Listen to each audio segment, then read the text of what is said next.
Hello and welcome back, everybody. You're listening to a new episode in the series of The Amazing Autistic Woman. I'm Tanya, your host, and I'm really glad to have you back.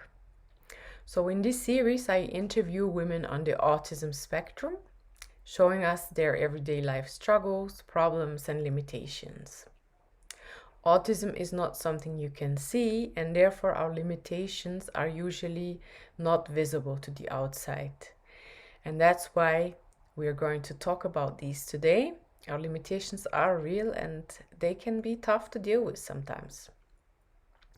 Would you like to learn more about autism in women? Then I put a GoFundMe link below where you can support me so I can make more of these interviews.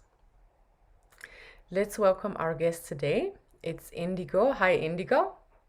Hi, thanks for having me here, Tanya. You're welcome. Indigo is in the US, she works in finance, and she's just about to get her diagnose. So, Indigo, you always knew you were a bit different than the others, but it never entered your mind that it could be Asperger's. Yeah, and you know what's funny? There was a period of time, my master's degree was in counseling psychology, and there were times when I would have a kid who had an Asperger's diagnosis. And so I had to study up on it because I was trained. I wasn't trained for developmental work. I was trained for psychotherapeutic work, and it's not the same thing, right?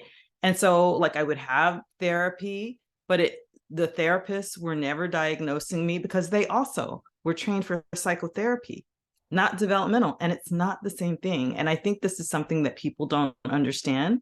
They were not finding something for me ever, even though I was having a lot of problems since I was a child. I was always kind of an outsider and I could never figure out why, you know, because you don't know why you're different. To you, you're just you, and you don't understand. Well, why are they all different in the same way, though? Right? Why? Yeah. That was more the question. Why are they? Do they feel that connection to each other that I don't have with them, and that they don't have with me? But so it took a really long time to make that leap over out of the way of looking at everything as being about psychology, because there's so much pop psychology in our world now. Everybody's a psychotherapist in their mind, right? And so we're all psychotherapizing ourselves and giving ourselves diagnoses all the time, and especially if you go to school to become a therapist, right? Mm. And so it's amazing that it took so long for me to connect the dots and say, oh no, I'm not over here in psychotherapy. I'm over here in developmental. Mm. And oddly enough, it was YouTube videos that finally allowed me to recognize myself Yeah. within what I was hearing. And then it all started making sense backwards. Then I started just like kind of rewinding my entire life. And it was like, oh my God, this is why everything. Yeah.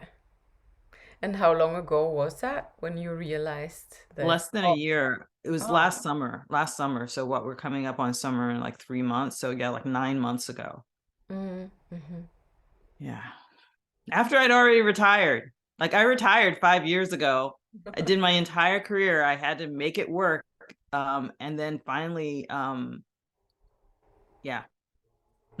You realized that. Hmm. You must have worked very hard to retire Yes. so early. And looking back now, do you think like you were struggling a lot and not given credit for all that? You were overworking maybe. Well, I think that, so if I go back, so there was the period in my life where I worked for other people, and then there was a period in my life where I had my own business. I was only able to be successful in my own business because I could work from home. And because I was the boss, I made my own hours. I took the clients I wanted to take. I didn't take clients I didn't click with, you know. But the first period of my life, 20s and 30s, when I was working for other people, most of that time until about 35 or so. That was hard. Like there was a way in which you could say I worked 7 days a week. It's not that I worked at the job. The jobs were 40-hour jobs that paid no overtime. So I pretty much did them like kind of like the 8 to 5 kind of a thing, Monday through Friday. But I never stopped working at trying to make my life work. I worked nonstop at just trying to make my life work and trying to get some kind of a side thing going so I didn't have to go through this grueling corporate thing that was killing me. Because I couldn't quite figure out how to make it work. And so that was unbelievably hard. That was a very hard period. Once I finally was able to have a successful business, I still worked 7 days a week, but now it was different. Now it was like, oh my God, I'm great at something. I'm great at something and I can do this. And people pay me for it and they like having me as their consultant. They actually like me. And it's because I could do it in the way that I can do things. I was the boss, so I made it work for me. And then I realized I was never a fuck up. Excuse me, I don't know if you can say that word. You might have to bleep that out. Yeah, how nice. Yeah. Self-employment is probably the best for autistic. I think so. I think so. And then, of course, then when I retired, though, it was investing that allowed me to retire. So really, I would say, yes, I would rank them in this order: investing, self-employment. If you got to do the job, do the job.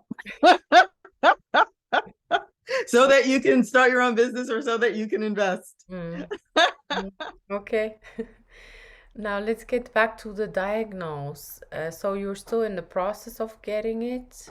How is that going for you? So it's a little complicated because where I am, I guess it goes like by the state. And so where I am for it being recognized here, the way that they're doing it here is like you need this special like 3 or 4 6-hour assessment. They do it a little differently at different places. And my insurance doesn't cover it. Like none of the different kinds of insurances cover it. Even though I have pretty good employer insurance now, because I did go back to work just a couple months ago, in finance, as you said. But it still doesn't cover that. It covers a lot of things, but not that. And so I would have to pay like thousands of dollars and like take a half day off work. And I'm in this kind of licensing thing right now where I can't do that. Like if I take any time off, I have to get set back an entire cycle with the next group that's coming after me. So that pretty much puts it off till this summer before I could do it time wise. And then just financially, I have to be like, okay, I'm ready to spend like $3,000 to $5,000. Oh, But I do have something. Say again. 3 to 5,000. Yeah, $3,000 to $5,000 is what it costs. And the thing about it is, it will help me to have the official diagnosis just in general, but part of my having the Asperger's is that I've dealt with anxiety. I've dealt with social anxiety. Now, if you put it by itself, it's like, well, why? But if you put it as a part of Asperger's, it's like, oh, that makes sense. Like you would have social anxiety if every time you interact with people, they mysteriously don't seem to like you and you can't figure out why. Right? Or they like you right until they don't, and you don't know what did I say? How did I pop the balloon? What happened? Right? So that would cause anxiety, right? But all my doctors knew was that I had the anxiety, and so they were trying to do different things for me like over the decades to help me with the anxiety. So that's documented with my medical doctor. So when I went back to work, I was able to get some accommodations based on the anxiety. So I have some accommodation because of that right now, and that is definitely helping somewhat. It's not enough though, because there are things that are a part of the Asperger's that aren't a part of anxiety, and I can't get accommodation for that until I get the diagnosis. Yeah. And what are the limitations you experience in everyday life? Well, before I went back to work, it was more like how much I could socialize, and that's not a small thing. I've always had to live alone. When I couldn't live alone, my life absolutely didn't work. Like when I couldn't afford to live alone and I had to have roommates, oh my God. I had to move every 4 to 6 months because it just never worked. And so if your life is like that, where it's not working at home and you're moving every 4, you can't really move forward. Exactly. So then finally I got to a point where I could just like afford a studio apartment. And so for many, many, many, many years, I always lived in studios.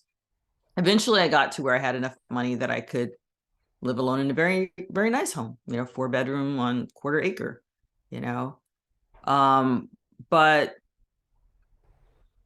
just the fact of having to live alone it's very different than everyone around you, like the way your society is built, right? And so being able to have relationships, even with friends, it's like I would eventually go out to something and to see them all, and I'm so looking forward to them because I'm so ready to socialize, and everyone is like, oh, I'm surprised you're here. And I'm like, well, why? It's like, well, we never see you. And I'm thinking I see you as often as I want to see you. Like, but that's not often enough. But I guess they see each other almost every day. And I'm like, I can't handle. And so I always had to find friends who were willing to be friends with me and feel like I really cared about them, even though my caring about them does not mean I want to physically be in the same space with them day after day, I don't even every week. Once a month, I want to go be around people, and then I really want to, and I'm really glad to see them. But to them, it's like, well, you're not showing up mostly. That must mean you don't care that much about me. So I'm not going to invest that much in you. Yeah. So that was hard. Going back to work now, it's a whole other thing. It's like that somewhat, but it's like so many more levels on top of that. It's really challenging. And you said it's like a common office space with a lot of people. Yeah, open office. So the accommodation I have for my anxiety is that even though everybody has to like catch as catch can, whoever gets here first, get whatever seat you want every day, right? Oh. Which is super, super, super stressful. So I supposedly got my accommodation my first week there that I would have a seat set aside for me and that it wouldn't be like right on a walkway. My dog is trying to get up on my lap. It wouldn't be like right on a walkway. It wouldn't be in a really busy spot. It would be kind of off like against the window or against the wall or something like that. And the problem was it wasn't being enforced. And so I would get there thinking it would be there, and then none of those seats would be open. And so I would spend the first half hour to an hour every day with managers taking me around, trying to find a seat for me, trying different ones. Oh, wait, the phone doesn't work at this one. Oh, wait, this doesn't work at this one. And just, it was so stressful until finally about a week ago, I like hit the wall and I was like, look, I've had this accommodation for a month now. This isn't my job. This is your job. You have to find me a seat, right? That my everyday cannot start like this. No. And so then I went to HR that day, and then they talked to the managers. And then the next day I started having like a little placard. They found a desk for me like off in the corner and they put a little placard there. And now, so every time I'm going to go into the office, so sometimes we're not in the office. So the last 2 weeks we were in the office, but then the next 5 weeks we're at home. And then after that, it alternates. So the next time, every time I'm going to go into the office, the Wednesday before, I have to submit this whole form, and then they approve that seat for me and they make the little placard and put it there for me. How complicated. Not only that, here's the thing that's even worse. Yes, it's very complicated. And guess what? That was the accommodation for the first part I was learning, which was very interactive, right? And so being awful like that was what I needed to be able to interact, but it's still very outward focused, right? You're learning how to interact for the job, right? How to work with clients and all of that. The phase that I was in by the time I hit the wall was the studying for the exam phase, which is very internal. I need to be in my own world. I need to be able to see the math. I need to be able to see everything in my head. I need to not come out at all. So that accommodation is still not enough for that. And then get this. So I found out that one of the people that I kind of, go to lunch with sometimes there, I find out she was given a separate room, like a whole little conference room to herself because she broke down crying one day. She has no accommodation.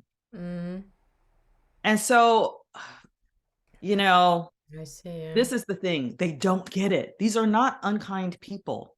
Yeah. They don't get it. No matter how many times I try to explain to them, they are incapable of understanding that that accommodation works for interactive work, but that accommodation does not work for the phase I'm now in, because I could tell by the end they were like fed up, right? Because it's like, well, it still doesn't work. It's like, well, it would work if the managers hadn't decided they want to sit here too. So now I've got an assigned seat and the managers have decided to sit right next to me. And guess what managers have to do? They have to manage people. They talk all fucking day long. And then one of them soaks himself in cologne, which is the accommodation I would have if I had the Asperger's, but I don't have for Oh. anxiety. Mm. Yeah, I know. I see. Yeah, I think that's why it's so important to have you guys on here and tell everybody about the limitations, because yeah, they're not visible, and sometimes maybe it's necessary to break down and cry just to make it visible, and then they, But, as a oh, professional, I just can't do that, of course, yeah. Like, I mean, if I couldn't help it, you couldn't help it. I'm not blaming my coworker who did, but if I can help it, I will help it, because just as a professional, I don't want to be relating to them from that place, Yeah, you know. of course. Yeah, so you mentioned a few limitations you experienced. Any other things? Socializing, like the noise in the office, Yeah, it's it's health, it's so hard, how to say it? Hmm. To know that some people are going to like you because they can accept that you're a little bit different, and that you're not always going to say the right thing, and that you're not always going to have the right reaction, that you're not always going to have any reaction where someone else naturally would. Like, all of these things, like, they accept that, and they are just like, okay, well, I accept you, and this is just you. And that other people are like piranha with meat thrown in the water as soon as they see any kind of difference, right? And it's always hard. um yeah, it's hard that some people, the more they get to know you, the more they like you, and some people, the more that they spend time with you, the less they like you, and that the ones who dislike you form pacts of agreement about how they don't like you, mm, and it's just, that's really hard. yeah, I understand, yeah. Mhm. Mm. I mean, especially if you like everyone, right? Like, I mean, I feel about everyone like I like them until they give me a reason not to, right? Now, if they give me a reason not to, they're dead to me. I will like totally ignore them. I like edit them out of every scene, right? But I still would never talk bad about them, or certainly send any negativity towards them in any kind of a way. And I think that part of the problem is that I do sometimes look through people, and it's because I really am filtering my environment by a lot. And so if I don't feel like there's any reason for me to be in this interaction, I don't see that there's a possibility of an interaction there. And I think sometimes other people are like, what, do you not see me? And I'm like, well, do I have a reason to see you? And if I don't know, I don't see you. But that doesn't mean that I have any antagonism towards you. It just means you're not relevant to where I need to be focused right now, because I'm focusing in a sea. Here's how I think of it. Like, imagine that everyone was colorblind. And so the colorblind people, they built everything. They decorated everything. They painted the walls. They chose the furniture. They chose the carpeting. They even painted the ceiling, all light fixtures. They even made some things go spinny just to have something a little interesting going on in that sea of gray, right? Mhm. And then you come in, but you're not colorblind. And you see that they've made everything like this just wild kaleidoscope of color with spinning things here and there. And it's distracting to you.